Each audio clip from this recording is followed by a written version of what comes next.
আসসালামু আলাইকুম বন্ধুরা, আসিয়া কিচেনে আপনাদের স্বাগত জানাই। তো আজকে আমি বানাবো ডিম আর আলুর সবজি। তার জন্য আমি নিয়ে নিয়েছি 3টে আলু, 4টে ডিম, 2 থেকে 3টে টমেটো নিয়ে আমি পিউরি করে নিয়েছি। তারপরে আমি একটা বড় সাইজের পেঁয়াজ নিয়ে নিয়েছি, আদা রসুনের পেস্ট আর 2টো কাঁচা লঙ্কা নিয়ে নিয়েছি। আলু আর ডিমগুলোকে আমি সিদ্ধ করে নিয়েছি।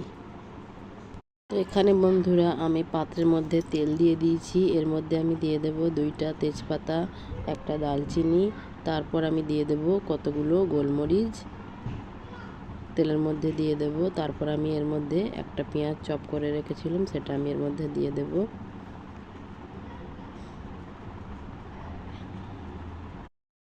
তো বন্ধুরা পেঁয়াজটি আমার ব্রাউন হয়ে গেছে, আমি এর মধ্যে 1 চা চামচ আদা রসুনের পেস্ট অ্যাড করে দেব।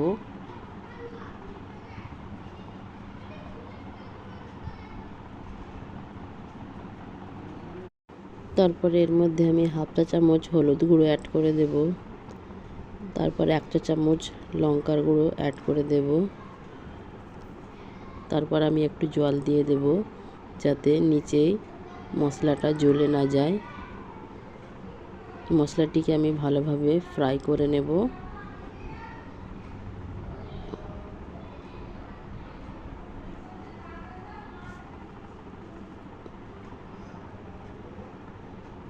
তারপর আমি এর মধ্যে 1/2 চা চামচ জিরার গুঁড়ো দিয়ে দেব।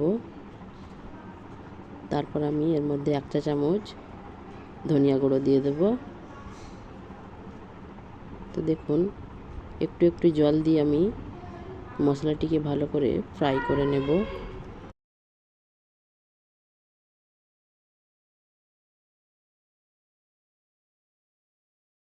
তারপর আমি এর মধ্যে 1 চা চামচ লবণ দিয়ে দেব।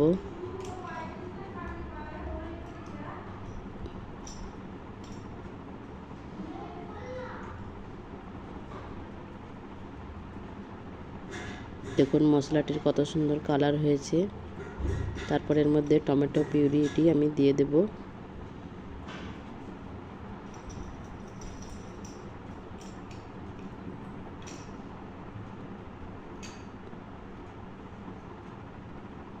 দেখুন বন্ধুরা এটা দেওয়ার পরেও আপনারা ভালোভাবে ফ্রাই করে নেবেন।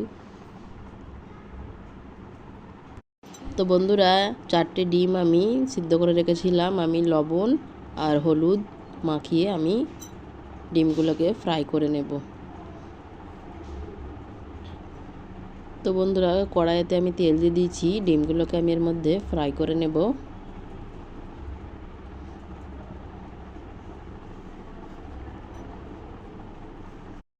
তো বন্ধুরা আমি এর মধ্যে 1/2 চা চামচ গরম মশলা অ্যাড করে দেব।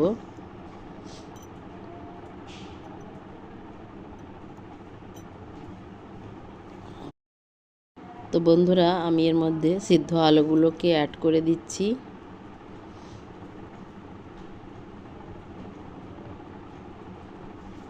তারপর একটু জল দিয়ে ভালোভাবে নেড়ে চেড়ে আবারও সিদ্ধ ডিমগুলোকে এর মধ্যে দিয়ে দেব। তো বন্ধুরা ডিমগুলো আমি এর মধ্যে দিয়ে দিয়েছি।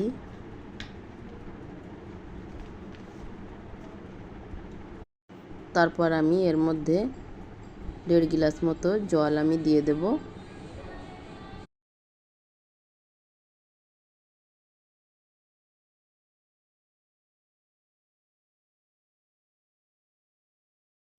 তারপর আমি সবজিটিকে 15 মিনিটের জন্য কুক করে নেব।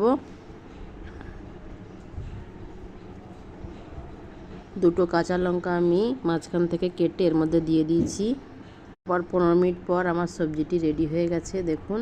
তো বন্ধুরা আপনারাও বাড়িতে এইভাবে বানাবেন, খুব জলদি হয়ে যাবে। তো বন্ধুরা আমার চ্যানেলটিকে সাবস্ক্রাইব আর লাইক করতে ভুলবেন না। আল্লাহ হাফেজ।